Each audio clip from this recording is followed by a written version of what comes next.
Listen up, folks. Time could be running out to lock in a historic yield at public.com. But you can lock in a 6% or higher yield with a bond account. Here's the thing. The Federal Reserve just announced a big rate cut, and the plan is for more rate cuts this year and in 2025 as well. That's good news if you're looking to buy a home, but it might not be so good for the interest you earn on your cash. So, if you want to lock in a 6% or higher yield with a diversified portfolio of high yield and investment grade bonds, you might want to act fast. The good news? It only takes a couple of minutes to sign up at public.com. And once you lock in your yield, you can earn regular interest payments even as rates decline. Lock in a 6% or higher yield with a bond account at public.com/investing unscripted. But hurry, your yield is not locked in until you invest. Brought to you by Public Investing, member FINRA and SIPC. As of 9/26/24, the average annualized yield to worst across the bond account is greater than 6%. Yield to worst is not guaranteed. Not an investment recommendation. All investing involves risk. Visit public.com/disclosures/bond-account for more info. Hey everybody, it is indeed that time of the month where we go live. I'm Jason Hall. Welcome to the Investing Unscripted First Friday live stream, and it is the first Friday of 2025. I'm joined by Jeff Santoro, the voice of the people, foreshadowing. He sometimes gets called the other Jeff. Hey, buddy. Yeah, that's a future deep cut for someone who listens to next week's podcast. That's right. You guys are going to love next week's podcast. But we've got a great show lined up for today. Get your questions into us. I see we've got, you're going to have to help me out with this. You're going to have to give me some phonetic help here, saying hi in the YouTube chat. Routine Cheese. I'm just going to call you Cheese. Hey, Cheese. Glad you're here. Cheese says hi. Love it. Love it. What's on the agenda here? We got a pretty packed agenda. Yeah, we got a lot of stuff we can talk about. We can go in a bunch of different directions here. I'll toss a couple ideas out there, Jason. You can tell me where you want to start. Anyone who's logged on and listening can chime in and help us decide where to go. So we are going to talk about the 2024 portfolio contest now that it is done, and we have 3 winners to announce. We have the December winner, we have the Q4 winner, we have the full year winner. Spoiler alert, none of them are you or I. And then we're going to talk a little bit about the 2025 contest because we have our entries in. And then you got some other things we can chat about. I thought it was interesting that Tesla's deliveries fell year over year. That might be fun to talk about. We got some stocks we want to keep an eye on in 2025. And any other questions that come through on the chat if you are watching us live on YouTube. If not, if you're listening to this on the podcast feed, mark your calendars and or sign up for our newsletter because we send out reminders the first Friday of every month, except when it's not the first Friday. We do these live shows on YouTube at 4 p.m. Eastern time. They're fun. We answer questions live. We get a little looser conversation than maybe the podcast is. And the podcast is pretty loose, let's be honest. Yeah. My best is when people make fun of us on the live stream. Yeah, no, I do like the trolling. That does make it more entertaining for us. Eric DeVore, I'm going to say happy Friday to you. I'm not going to acknowledge your second comment besides saying I see you and I see it, and that's really clever. I love it. We got some more people jumping in. I'm going to say this, Jeff. I want to wait a little bit before we do the 2024 contest review. Let more people join us live. Before we do that, and then of course before we talk about the 2025 contest, definitely want to wait a little bit longer to do that. John Gallegos is joining us. Happy New Year's to you.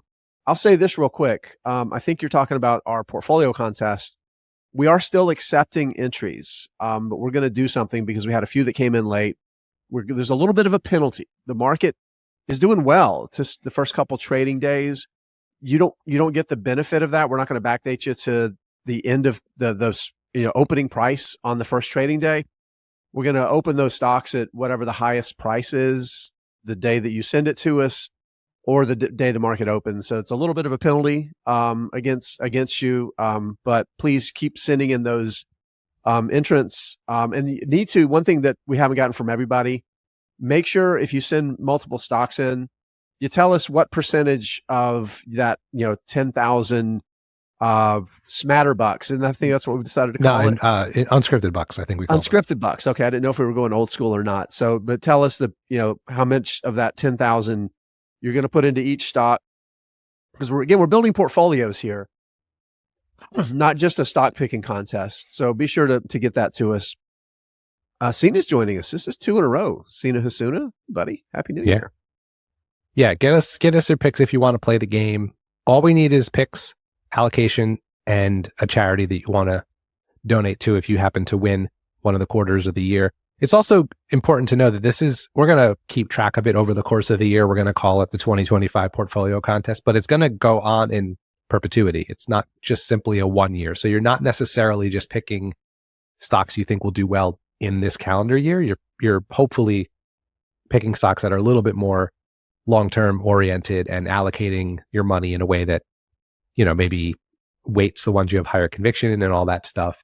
The other request I would make if you send one in late, give me the name of the company and the ticker, because we've had a few confusing ones. For example, the Bitcoin ETF, one of the Bitcoin ETFs that's out there is BTC, but that's also the ticker that people use for just Bitcoin. So right. I had to clarify that with one listener. So yeah, if you could just give me company names and tickers, that would be super helpful. Yep, love it. I think I want to get this out of the way early, Jeff. Ken Taylor and I, for those who don't know, so Ken Taylor is a longtime follower of the show. I think since the beginning. Also one of our active friends on social media. Definitely a real good friend of the show. Ken and I are both whiskey drinkers. He tends to lean more towards the Scotch. I tend to lean more towards the bourbon. We ran into a little bit of a challenge here recently with the Sugar Bowl. Of course, I think everybody knows I'm a big booster for the University of Georgia. And Ken has to support his Fighting Irish. So he came up with an idea. We kind of built on it a little bit for a little bet. And he initially threw out the idea of the loser would have to buy like $50 worth of meme stocks, like really crappy ones. And I mean, that sounded like fun, but I'm like, I would rather the loser have to buy the winner a decent whiskey. So congratulations to Notre Dame Fighting Irish. Congratulations to Ken. Ken, connect with me offline. I owe you a good whiskey. I love that you lost. It's great. I know that makes you happy. John has a question in the chat. The best platform to send us your picks for the contest is email. We'll take them anyway, but just easier in email. Yep. All right. Let's talk about the contest. I think we've given it a few minutes. We've had people be able to log on and join for the conversation. So if you're a new listener or you don't remember the last time we talked about this, we've been running a stock picking contest for 2024. It's a combination of portfolios put together by show guests from last year and also audience members. We've awarded quarterly winners that we then donate to that winner's charity every quarter. We're about to talk about the Q4 winner and also the full year winner.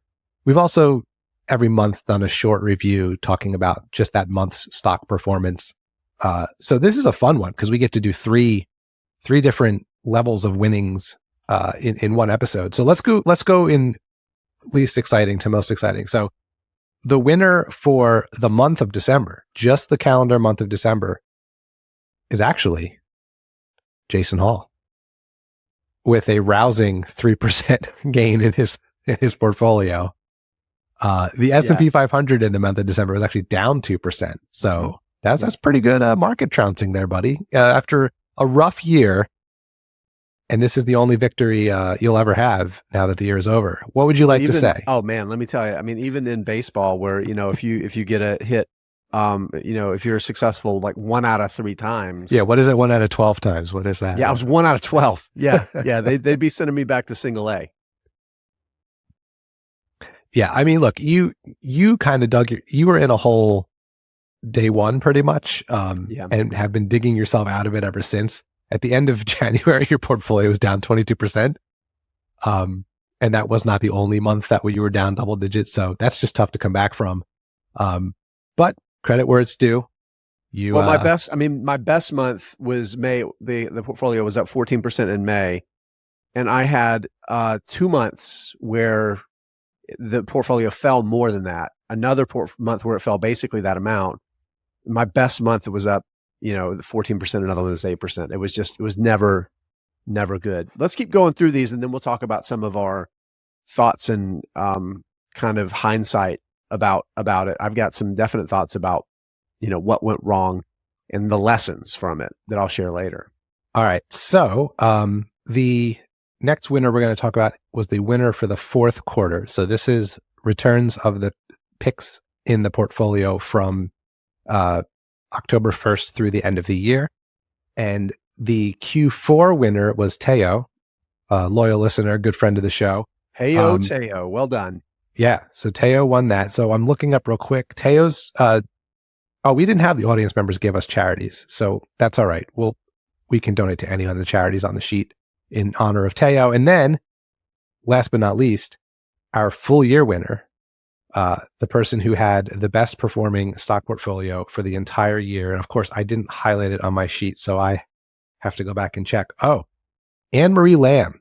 So Anne-Marie, we only know her as Anne-Marie Lamb 7748 as a YouTube user because she sent us our picks from that. And her portfolio was up 62% for the year on the back of Palantir. Yeah. Which ripped this year and was up 373% in 2024. Never had a negative quarter. Nope. And doubled the last quarter of the year. Yeah. And, just looking at the rest of her portfolio, she had two stocks that were down 88% and 57%. Yep. And then another one that was up 21. But then it just shows you what can happen when you do have a winner in your portfolio. It can erase a lot of bad mistakes. Especially this is just a silly game for a year, and it was only a 5-4 stock portfolio for Anne-Marie. But it was interesting. I think it's also worth mentioning. So the market was up 25% in 2024, and we had, I forget the number, Jason. I counted. I don't want to count live. That's not good audio, but I sent it to you. I think about half of the portfolios beat the market. It was more than half. Yeah, over the course of 2024. Yeah. You and I were not two of those people. No. But comedian Mitch Fatel was up 33% for the year. Who else beat? Let's see. Nick and Casey Rossalillo from the Chip Investor podcast. They were up 32% for the year. Chip Stock Investor. Chip Stock Investor. Thank you. I apologize. Full name. Yeah. That was my bad. Let's see who else. Tyler Crow, Misfit Alpha newsletter. He was up 39% for the year. So he also beat the market. Let's see who we got here. Colin was a little bit below the market at 24%.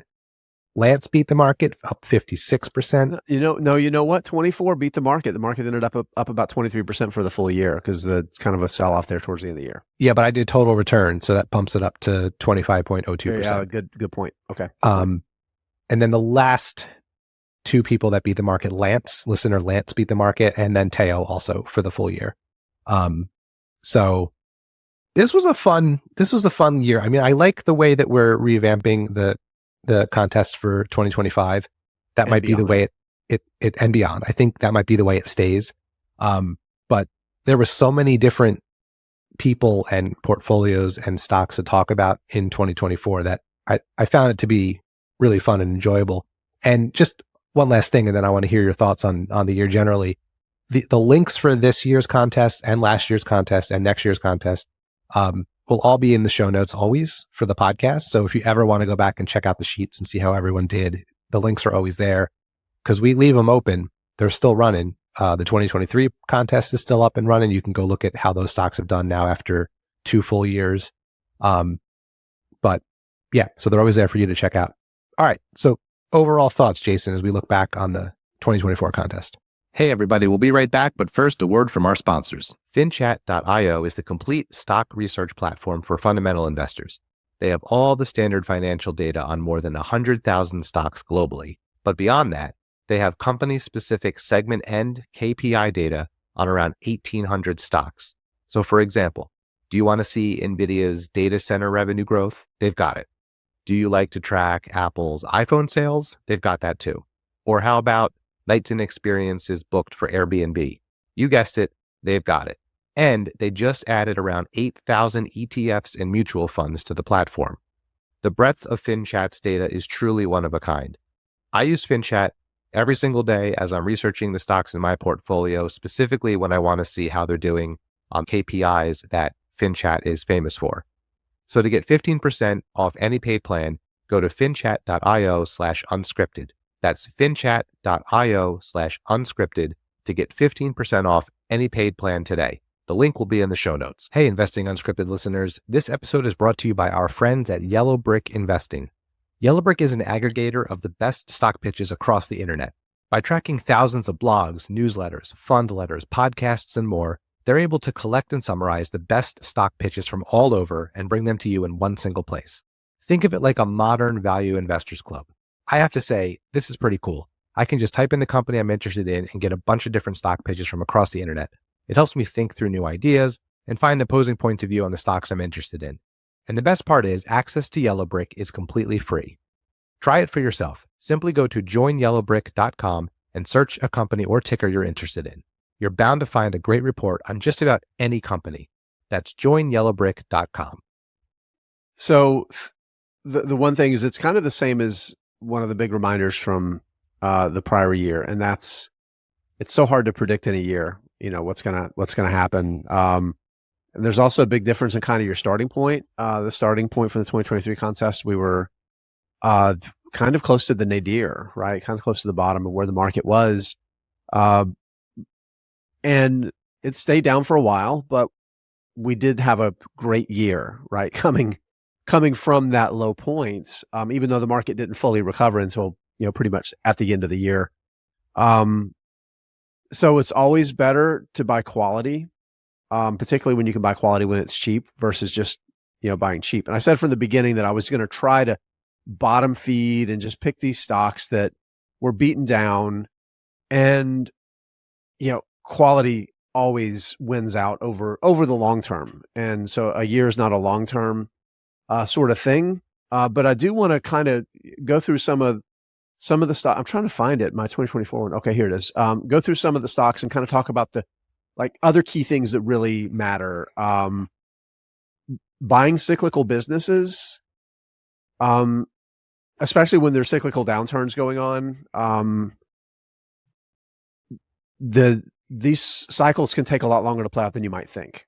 So you have to kind of have that in mind when you invest in them. And in the case of my portfolio, renewable energy. So Enphase, Enphase, STEM, and TPI Composites were the three that are tied into renewable energy. And it's been a brutal year and a half for the renewable energy sector, particularly solar, especially residential solar. I continue to love Enphase as a business. They've stayed cash flow positive through the whole thing. They've made smart moves. The long-term tailwinds are great. I think anybody that bought that stock just about any time over the past year and a half, as it's continued to stay cheap, is going to be super happy in 5 years. I don't know what it's going to be in a year from now. And that's the difference between, these one-year stock picking contests and thinking about investing. It's the difference between trading and long-term investing, right? So same thing with Wolfspeed. And also Wolfspeed's not, they really haven't managed their capital really well. They're way out over their skis. But that's the big thing, right? It's just the reminder that quality, even with these kind of short-term things, quality tends to kind of win out. What about you? Well, yeah, it's funny, just a year later, I don't even own some of the stocks that are in my 2024 Investing Unscripted portfolio anymore. I made some sell decisions over the course of the year, and some of the ones that were in that portfolio are ones I parted ways with. So that just tells you how my conviction changed over the course of the year.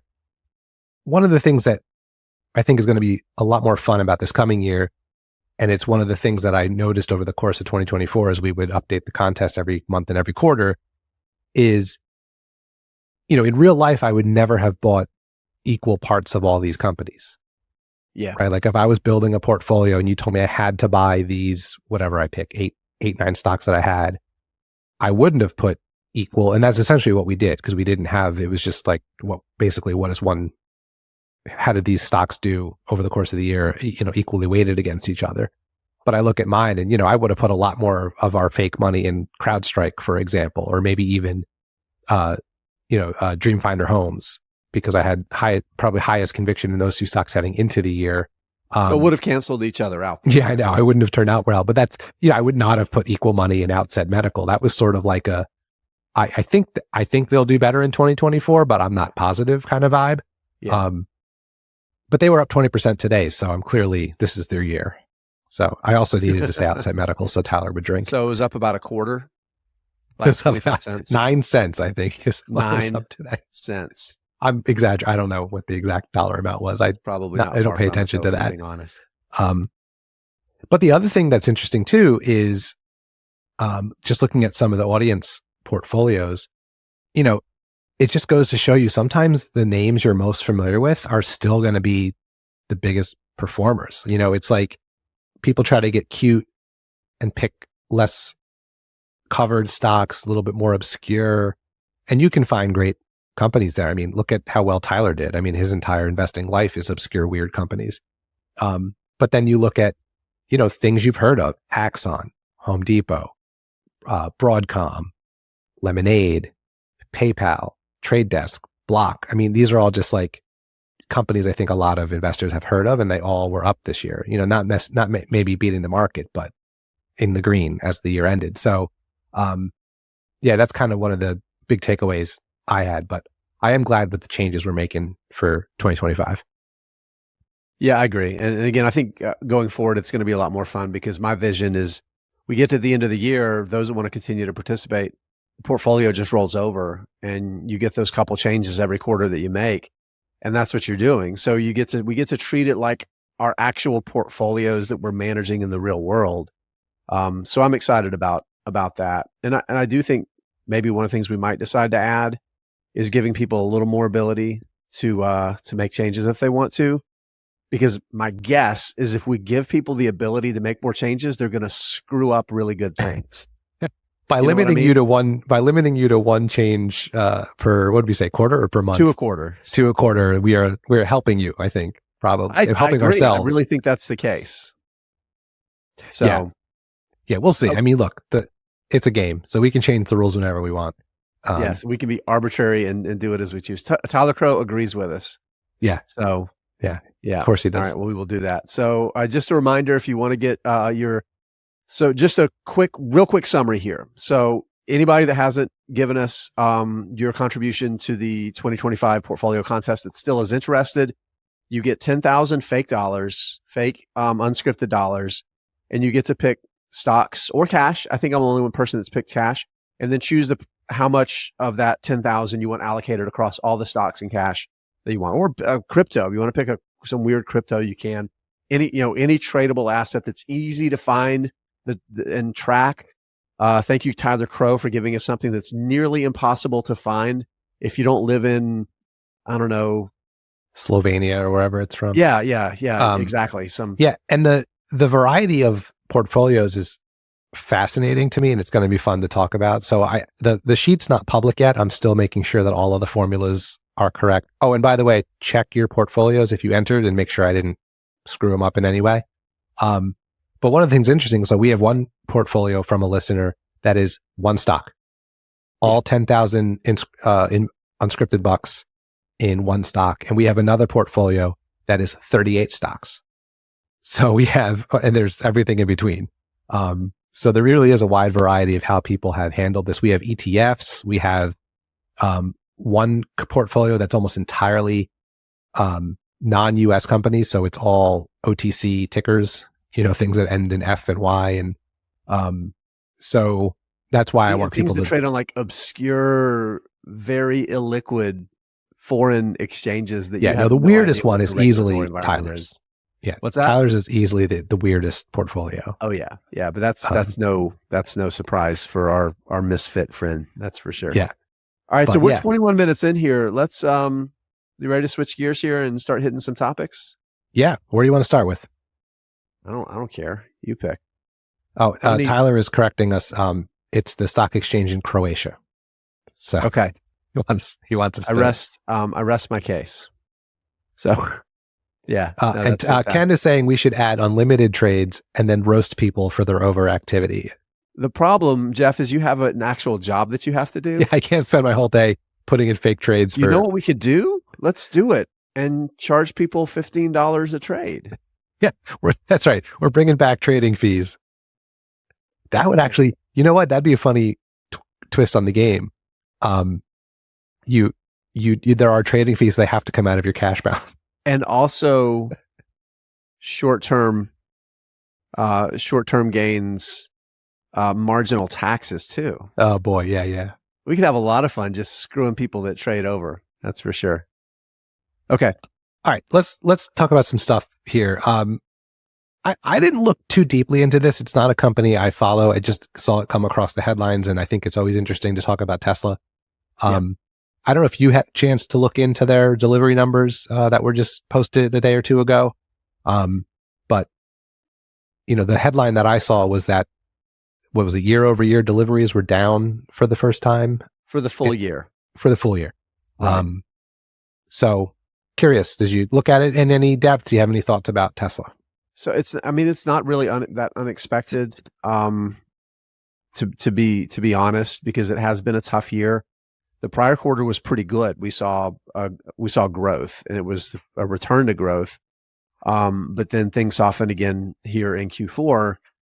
And again, I don't think anybody was completely surprised by that. But I think at the end of the day, it's a reminder that it's auto business, as much as there's still a lot of growth. I can't remember the exact number, but something I was looking at today that QuantumScape puts out is in part of their investor presentation deck, is global EV market share, and it's less than 15% of total auto sales, which is probably bigger than maybe a lot of people realize. But it's still really small, I think, is the point. But because Tesla has become the second now, it's the second largest by units EV manufacturer in the world. The Chinese government's putting its thumb on the scale a little bit there and giving some advantages to domestic EV manufacturers. But it's become a far more mature company. Its fleet of vehicles are maybe a little stale. The Cybertruck is still really early. They're still trying to figure out how to manufacture that at higher volumes. But we've seen across the truck market that demand has gotten really, really soft for full-size electric trucks. So it's less clear when that is going to become more of a mass market opportunity. But the biggest thing to me is it's a reminder that investors that are buying Tesla are thinking about it as an everything company. They're thinking about it for artificial intelligence, robotics, autonomous driving down the road, autonomous driving being of a high margin revenue generator for autonomous fleets. Like all of those things are still like, the idea still continues to be the future. And the credibility is the fact that Tesla did do, EVs and became extremely successful and has been profitable, generated billions of dollars in free cash flow, manufacturing electric vehicles for the mass market. And that's a pretty big deal to be a successful automaker, right? From ground zero.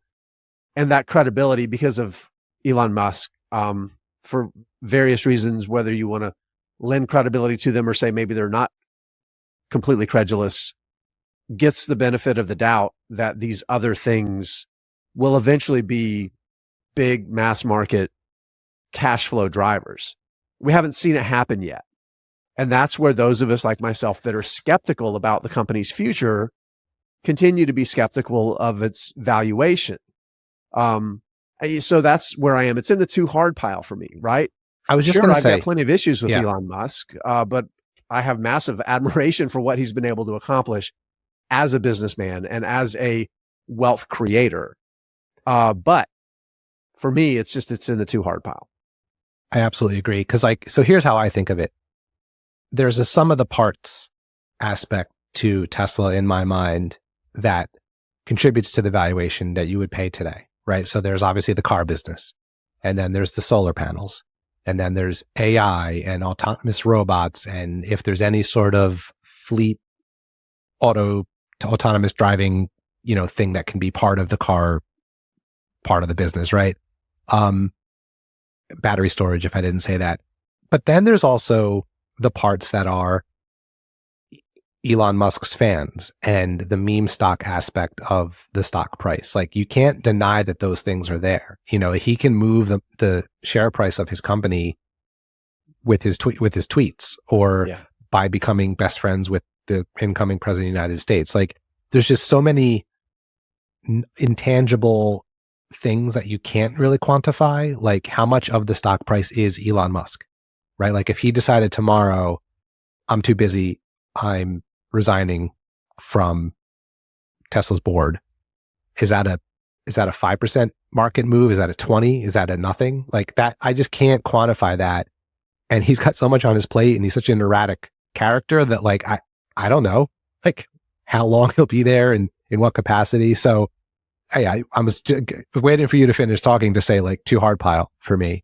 But I'll say this, it's a shame, because taking out my dislike for a lot of what Elon does, as a car company, I'm incredibly impressed by what they've done. I mean, they have completely changed the landscape of the automotive industry. I firmly believe that in the absence of Tesla coming around, that we wouldn't see any or nearly as many EVs out there. I mean, there are so many now. This is a space I follow fairly closely as someone who just bought an EV in the past year, and I still kind of keep track of what's new.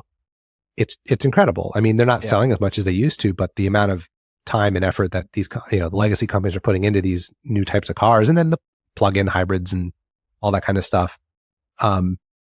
It'd be fun to be a Tesla car company investor at the right price, because I think I think there's a lot that people love about their cars. I mean, as someone who has a non-Tesla EV, there are things that Teslas can do that I wish my car could do. Right. Because I have friends who own them, and there's just little convenience things and fun stuff that is unique to the company that I think makes it really compelling. And now that they've been making them for so long, you're starting to see on, like, the mass produced ones, like the 3 and the Y, reliability and fit and finish is actually like you'd expect from a mature car company. And now they probably still have the best electric powertrain, best battery range, so from a car company perspective, I would be very interested. I just can't, it's too hard pile. Can't separate all that other stuff out.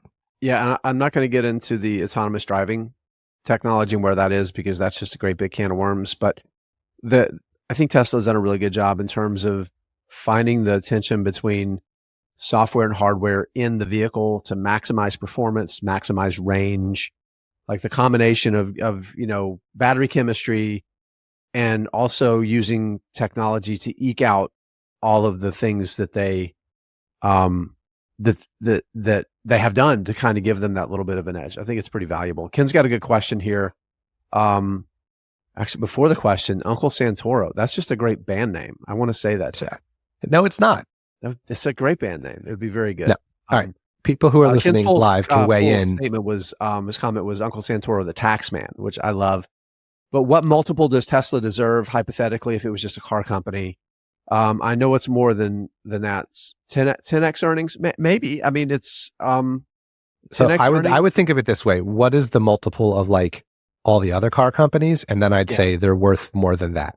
Well, it's typically around half the market is reasonable for automakers, because they're heavily cyclical, mature industry, lots of debt on their balance sheets. All of those things kind of come into play. You're not going to get a market average multiple. But still, I would say with the growth prospects for EVs, by and large, maybe a little bit of above average valuation, because they also don't have the lag of paying for dealing with dealers, and they participate in more of the revenue. They don't have to pay the dealers. So they kind of get that out of the way. I think another thing is, I think you're going to see them more and more be able to monetize the supercharger network. Because again, I don't think it's going to be big money, but it's something. Yeah, And there's two Even things if it about this. helps offset the capital cost to grow it, and maintain it. Yes. But also that is the thing, in my opinion, that's going to whatever degree the EV market grows, it's going to be tied to the availability of not just charging infrastructure, but high speed charging infrastructure. Right. And they have a massive advantage there. Yes, because as an EV owner, I can tell you there are plenty of chargers in my area. I live in central New Jersey. I'm in a dense populated area. There are chargers everywhere. I'm probably never more than a mile or two from a charger. Now, it'll be a slow ass charger where I'd have to sit in my car for 2.5 hours to get anything, but the Tesla How's that network, for band name? Slow ass chargers. Nope, you're terrible at this. Okay. But the Tesla supercharger network is almost everywhere and incredibly fast. So to your point, if they can monetize it even to the point where it allows them to expand it more quickly, I think that drives overall EV adoption. And I still think they're going to be, when you look at just EVs, I believe they'll be the market share, the most of the share for a long time. Yeah. Well, I mean, we've seen in the US, again, China's its own animal when it comes to EVs. And a lot of those Chinese, I don't think any of the Chinese made vehicles are even accessible in the US. It's a real challenge and cost to get them here. So thinking about the US, and other markets, the major global automakers have largely pulled back a lot of their EV spending, especially the big three plus Stellantis, which owns the Chrysler family of vehicles. They've pulled back from their EV investments and kind of pushed things down the road a little bit. Volkswagen's interesting because I don't think they've really pulled back a lot. And QuantumScape, it's a stock that's actually in my portfolio and that I've picked in the contest portfolio. I think if we start seeing things like that, solid state batteries that bring the weight down, can charge, a lot faster. So if you have a lighter battery, that means you can add more cells, get more range, right? If you charge it faster, these things answer like a lot of the range anxiety questions that a lot of people have. If we see those things happen, that could really accelerate and kind of reaccelerate growth for the companies that have access to that technology and can bring the manufacturing capacity up relatively quickly. But we're still talking multiple years out before that stuff even matters. So I think that's a reminder of the difference between like these AI companies that have done well. Taiwan Semi already had the lines in place, right, to manufacture.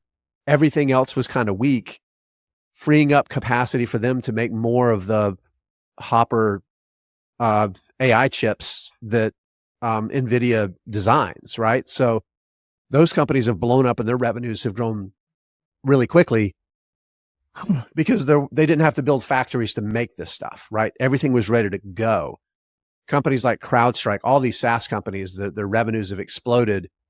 All you're doing is pushing software out on the internet, right? You're not manufacturing anything. You need more capacity and bandwidth. It's kind of already there. It's different when you're building cars or batteries or things like that, because it takes time and billions of dollars to scale up. Yeah, for sure. All right, that's a lot of talk about Tesla and EVs. Let's go in a different direction here. What's a stock in your portfolio, Jason, that you feel is actually fairly or undervalued heading into 2025? So again, sticking with what's in the portfolio contest stocks. No, just your actual. It's in my portfolio. Oh, I see what you're saying. Okay. Yeah, it's both. And again, my whole theme this year for the contest was picking quality, but also being really mindful of valuation, especially with larger companies. Brookfield Infrastructure. This is about as sorry about that. This is about as cheap, like on an actual price basis, not even just on a multiple basis, that Brookfield Infrastructure has been a long time, multiple years. Long term, this has been a big winner. Great track record of growing the dividend infrastructure spend on a global basis, Jeff, I don't know, $3 or $4 trillion a year. It's a massive spend.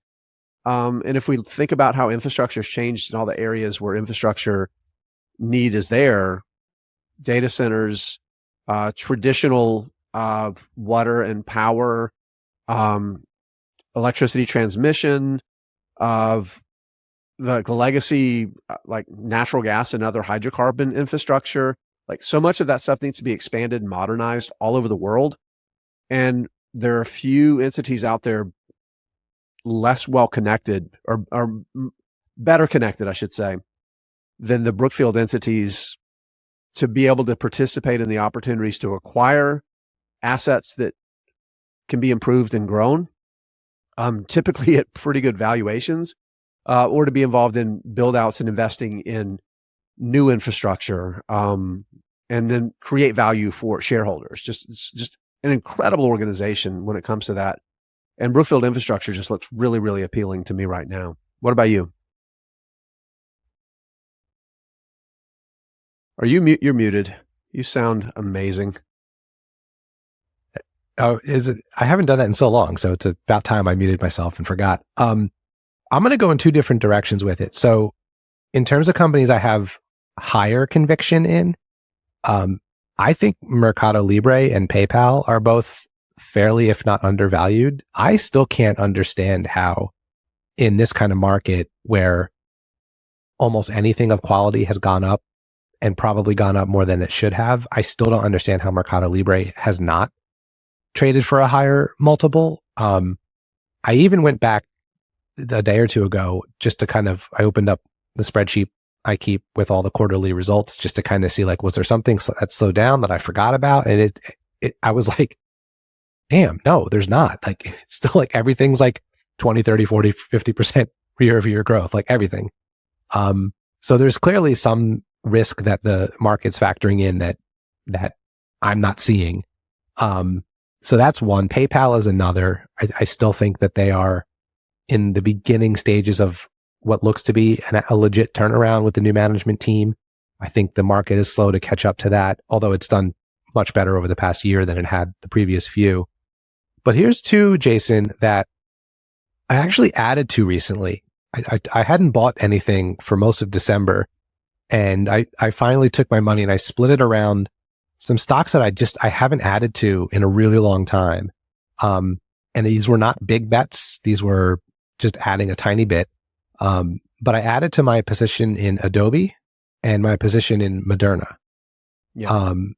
And Moderna surprised me a little bit. Go ahead. So I've never really known how to value Moderna because in the absence of the pandemic, they would be now they have one more drug on the market. They have an RSV vaccine. But before that, like, their whole business was the COVID-19 vaccines, right? So, like, in the absence of that event, there's it's highly likely that we would be sitting here, or had been sitting here in early 2024 before the RSV approval, looking at a pre-revenue biotech like so many others out there, and probably one that not many people had even heard of.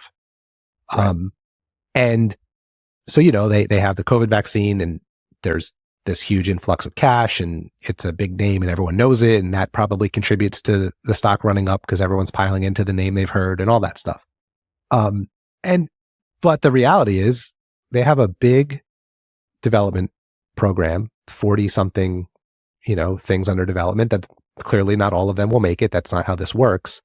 But the reason ultimately I added more was it's been just so beaten down. It's still not a huge position for me.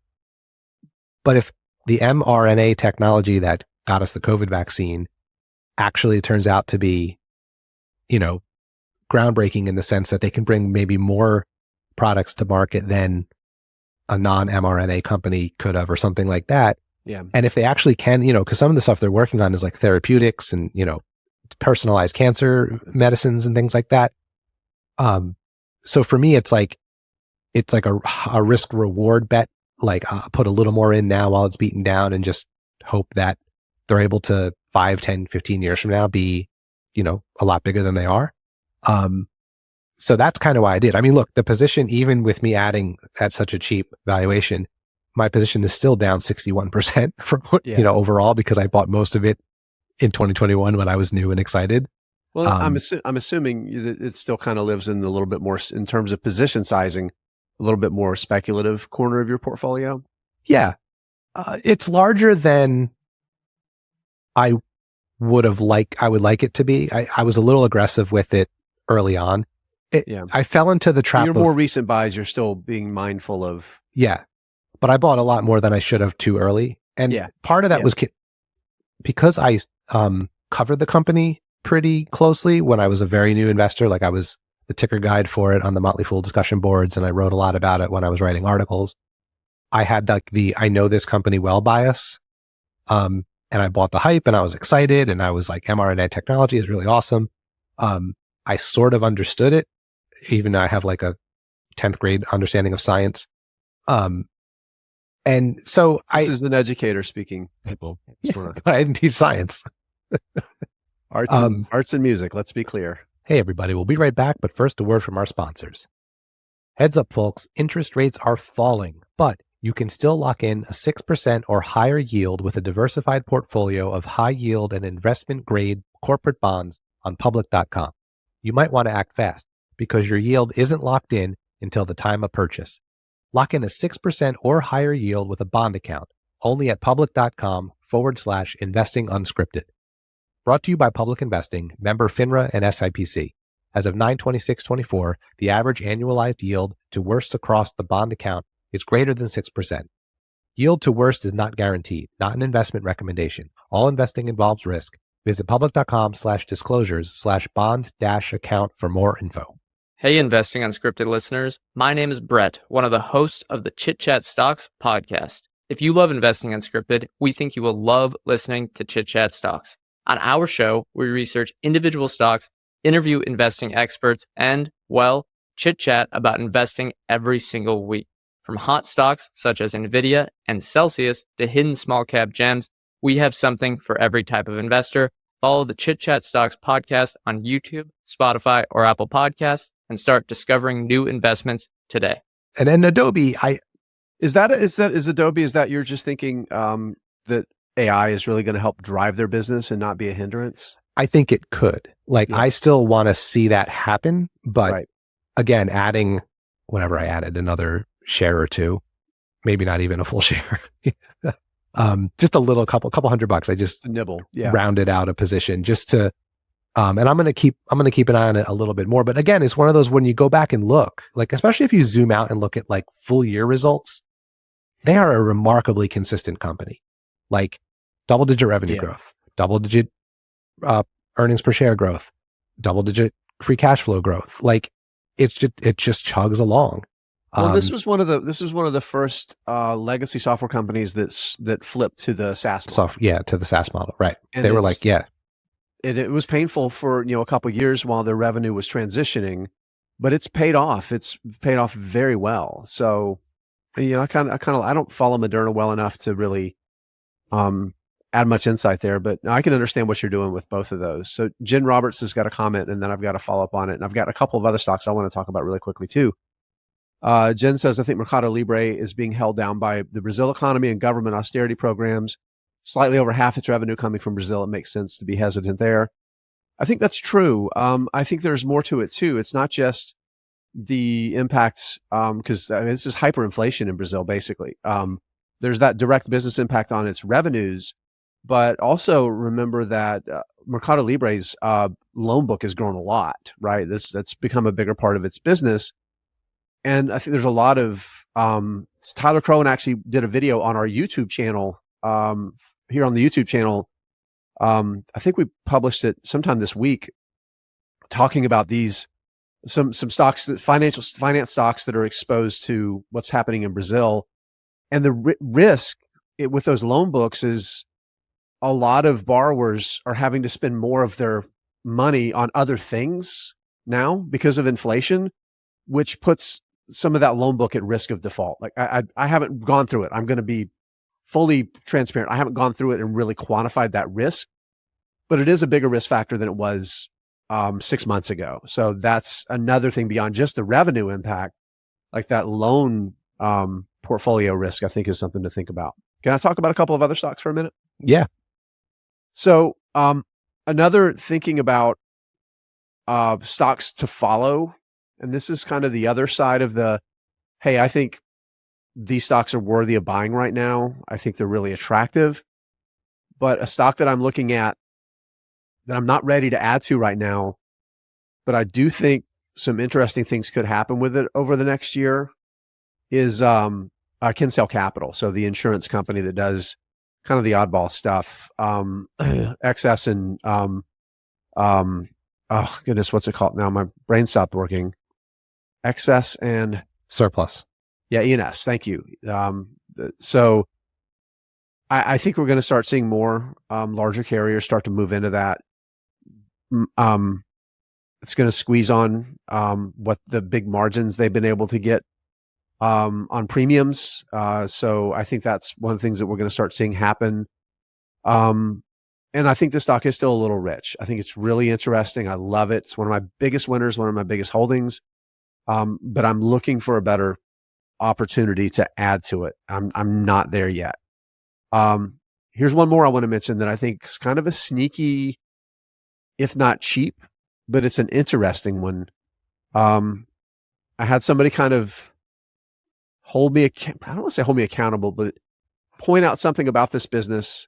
And it had me dig in a little bit more to look at the cash flow and valuation. And it's Chart Industries, the ticker is GTLS. Somebody pointing out that like it's not just cooling. So like their biggest business is super cooled gases. So like liquid nitrogen, hydrogen, that sort of thing, oxygen, taking these gases and liquefying them, having the equipment to be able to do that. Natural gas for liquefying natural gas. They bought a company called Howden's, I guess about a year or so ago. It's a huge buy. This company that's done acquisitions for years, usually little bolt-on stuff, and they're really good at it. This was a big buy, and they took on a ton of debt to do it. And a lot of times when companies go from being really good at small acquisitions and then make the big acquisition, they screw everything up, right? They have way too much confidence and they do things wrong. So far, they've done a really good job. Howden's bringing, like, it works really well because there's a lot of alignment with the companies they work with already, their customers and the industries they serve. But Howden's equipment does other things, but it's really complementary, right? So it's not just bolting together two big competitors to make one giant sucky company. It's a good fit, I think. They've started doing stuff like paying down the debt that they've said to get their leverage ratios and everything to their long-term goals. And they've been really aggressive, and they're getting closer to those goals more quickly than the market was expecting. The stock rocketed. I was up like 40 or 50% since the beginning of November. Part of that was the election bump, but most of it was just the post-earnings bump. But I went back and looked at what their CEO is calling for full-year free cash flow. And even with the stock having jumped as much as it has, it trades for like 20 times expected free cash flow for 2024. So it's still a pretty reasonable price. There's still risk, right? They've still got to keep executing on paying down the debt and improving the balance sheet. But that's another one that's, again, it's one I've held for 12 or 13 years, and it's been a pretty good winner for me. I haven't added to it in a long time because I kind of had a little bit of perception the stock was more expensive than it is, but they just keep doing what they say they're going to do, and the stock's cheaper than I thought it would be based on their execution. You got any others you want to talk about? Well, I want to go, Eric asked a question in the chat, what price or valuation are you interested in looking to enter Kinsale? And it wouldn't be an entry for you, right? You already own it. It was you're talking about adding more to the position. So is price to book your preferred? Like, do you think that's the best way to look at it? No, not with Kinsale, because it's kind of the same thing with what's the Progressive? They both trade for really high price to book ratios. And the reason why is if you look at it on just a PE basis, because again, it's been so profitable. Its underwriting profits have been so good. It's easy to, you look at that price to book ratio and you're like, man, this is the most expensive insurance stock on the planet. But then you look at it on a price to earnings basis and it looks good. Here's the thing. You look at Kinsale right now and it trades for about 24 times trailing earnings. They're going to book some bigger losses coming from once we get the Q4 report this month. I think it'll be towards the end of the month because of some catastrophic. It's not going to be much, but we're going to see some. And it's going to be interesting. I want to hear from Michael Kehoe, and I can't remember the name of the president who is really engaged with the investing public for the company too.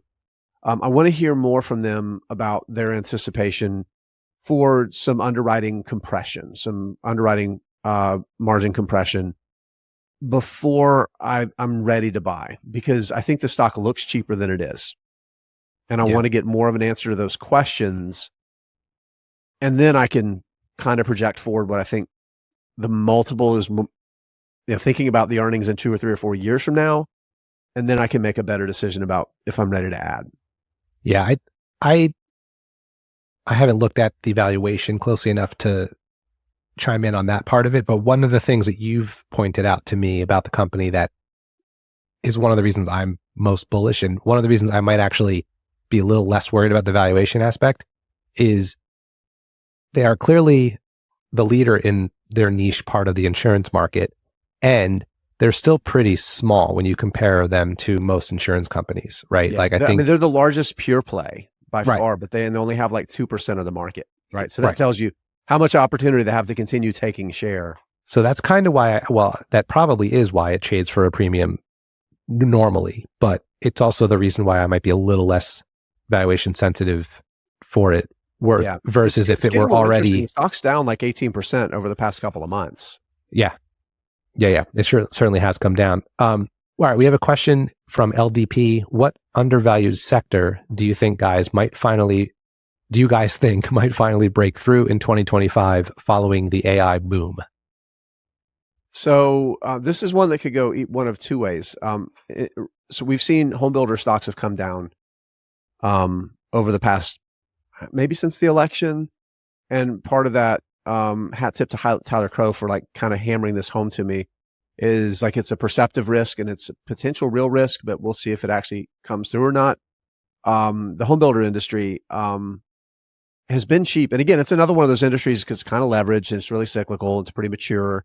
The stocks always trade for big discounts to the market's multiple. But I'm starting to see single digit multiples for companies that are really, really great companies. They're like Meritage Homes. I think Green Brick Homes is probably trading for a high single digit multiple now.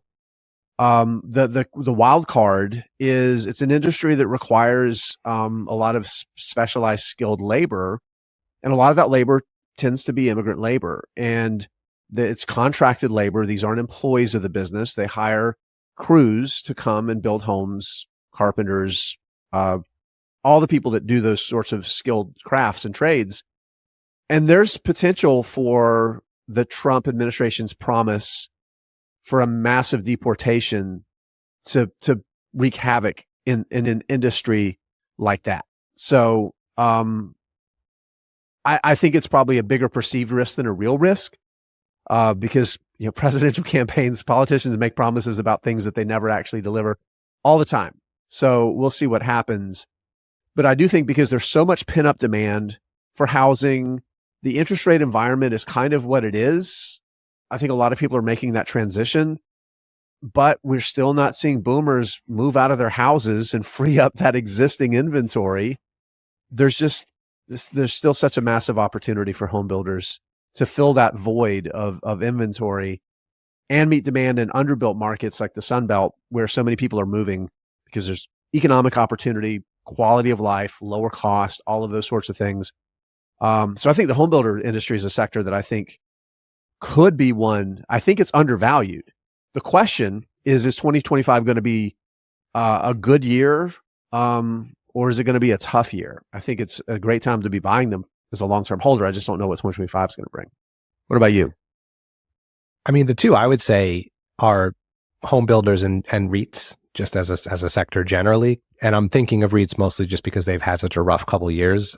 But my reason for not saying confidently that either of those two sectors will have a breakout 2025 is sort of what you just said, which is there's still too much uncertainty in the macro environment. Like, so for example, there's a world in which we don't see the interest rates come down to the degree we thought they might maybe 6 months ago.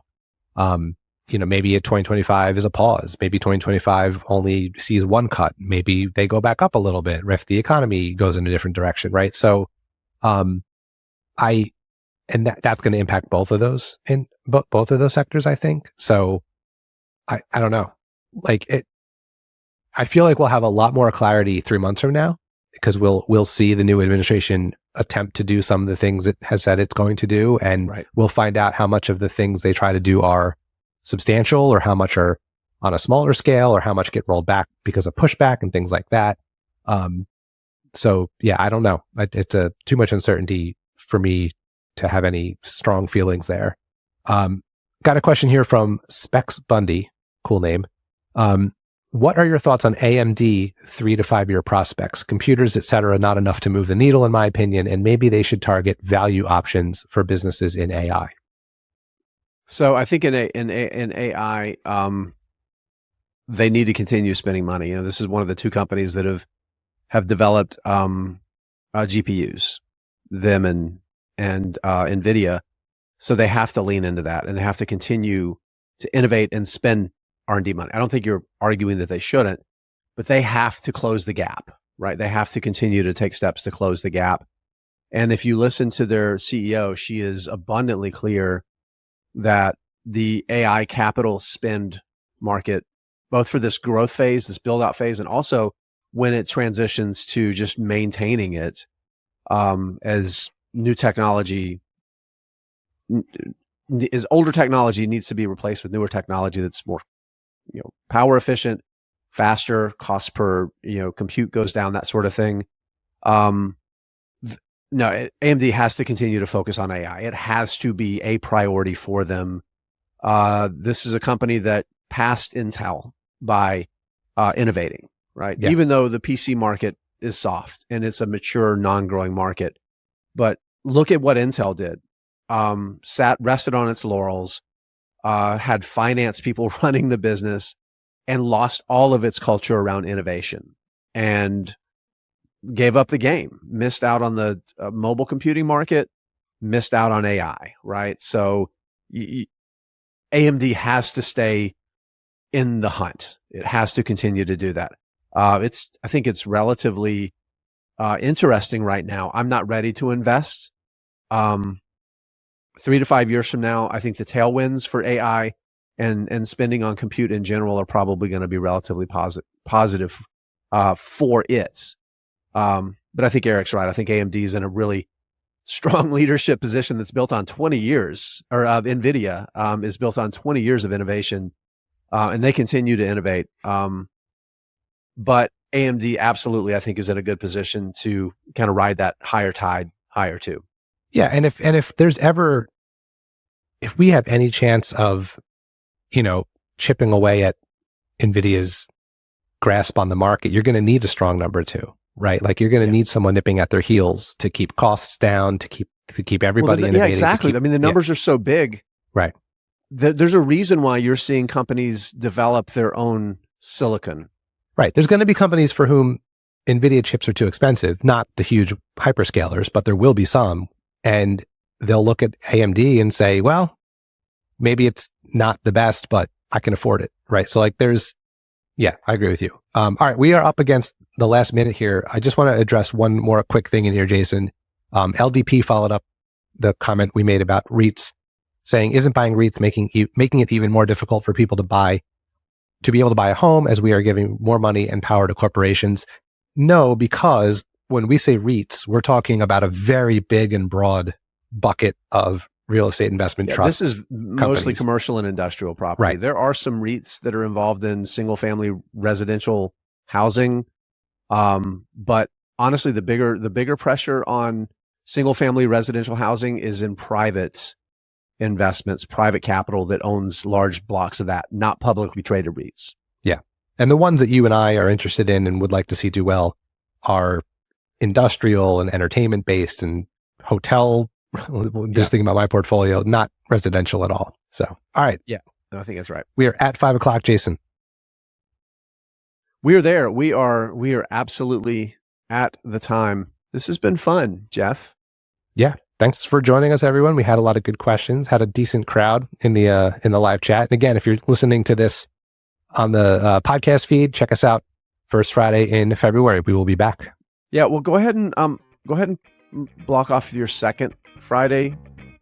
Just to be safe. Just to be safe. That's exactly. We've yet to go to a third Friday though, so we have that going for us. One time, Jeff. So let's see what we can do there. All right. Well, let me just put our closing words in here. Just a reminder, we love to share our thoughts and answers, give our insights, but they're ours. They're amazing. They're the best. You can borrow them, but you have to make sure they're yours to answer your questions. You can do it. I believe in every single one of you, whether you're listening live or you're listening to the recording. Either one is fine. We love all of you. All right, Jeff, we'll see you next time. See you next time. Thanks, everybody.